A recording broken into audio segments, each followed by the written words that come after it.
So, kamusta naman ang panonood nyo ng intro ng video na to? Nag-enjoy kayo, no?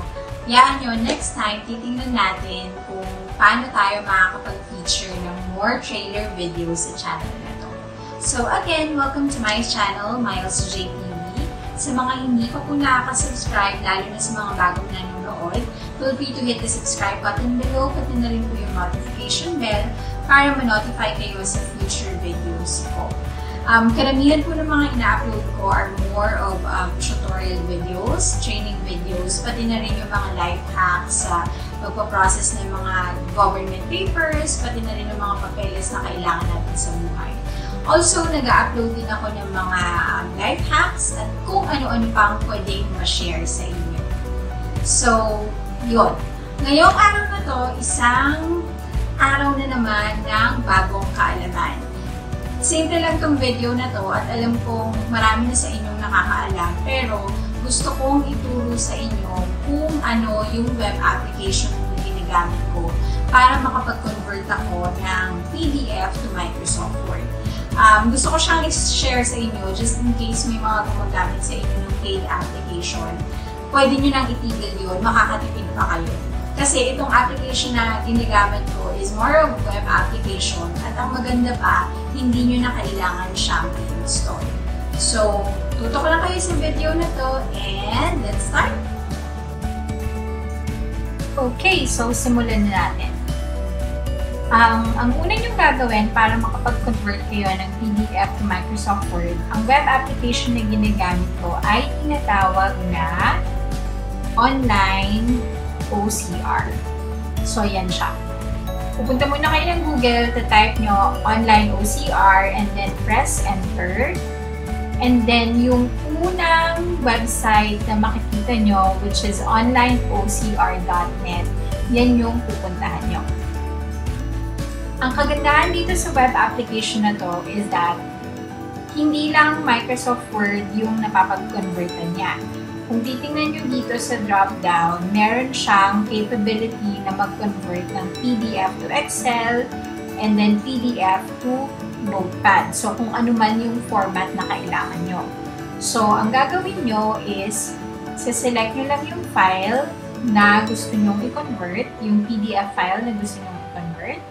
So, kanina, nag-download na ako ng dummy PDF para mapakita ko sa inyo kung paano siya kino-convert.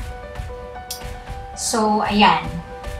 Pagka-select nyo yan, i-attach na yun dun sa website and then, kiklik nyo yung convert. Yan. So, antayin nyo lang matapos. Ngayon, pag natapos na siya, lalabas yung file dito sa baba na pwede nyo i-download. Para ma-validate nyo kung yun yung tamang file na dapat yung i-convert, scroll down nyo lang, and then makikita nyo dito yung laman ng file na yun, kung ano yung mga documents or words na nakasulat sa kanya. Pero take note guys na itong web application na to, hindi siya gumagana pag yung i-convert mo na PDF file is more than one page. So, ang gagawin mo is, pagka meron kang PDF file na more than one page, isi-split mo muna siya, and then, saka mo siya i-convert per page gamit yung website na to. Ngayon, ano yung magandang website na pwedeng gamitin para ma-split mo yung PDF file? Ang ginagamit ko, which is free din, ay Split PDF. So, again, pupunta ulit kayo ng Google, and then, ita-type nyo Split PDF. Yan. So, ang ginagamit ko dito is ito. Yan. Yung pdf2go.com. Itong PDF2go, may capability siya na mag-split ng PDF or multiple pages na PDF file para ma-convert yung file na yun gamit yung online OCR. So again, choose nyo lang yung file. Kunyari, ito ulit. Ayan. Tapos, makikita nyo dito sa status bar na i-upload niya yung file. So, ayan. Pagka 100% na, ito yung sunod na screen na makikita nyo. So, pagka maraming pages, normally yung file, ang makikita nyo dito is nandito yung page 1, and then dito yung page 2, page 3, and then so on. So, ang sunod yung i-click is split all para mapag-iwahiwalay niya yung file, yung PDF file, at para ma-convert nyo siya after. So, pagka nakita nyo na tong dotted lines na to, punta kayo dito sa Save As, and then click on Save.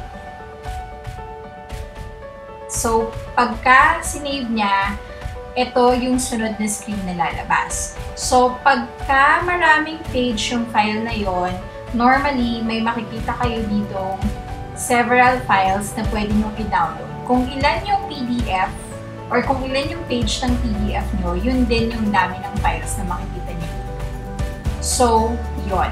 And then, after nun, pwede nyo nang balikan si online OCR para i-attach yung mga files dito at i-convert siya sa Microsoft Word. Okay? So, yun lang guys. I hope may natutunan kayo. Kung meron pa kayong ibang web applications na gusto nyong i-share or yung ginagamit nyo na mas convenient na makakatulong din sa ibang tao, feel free to comment down below.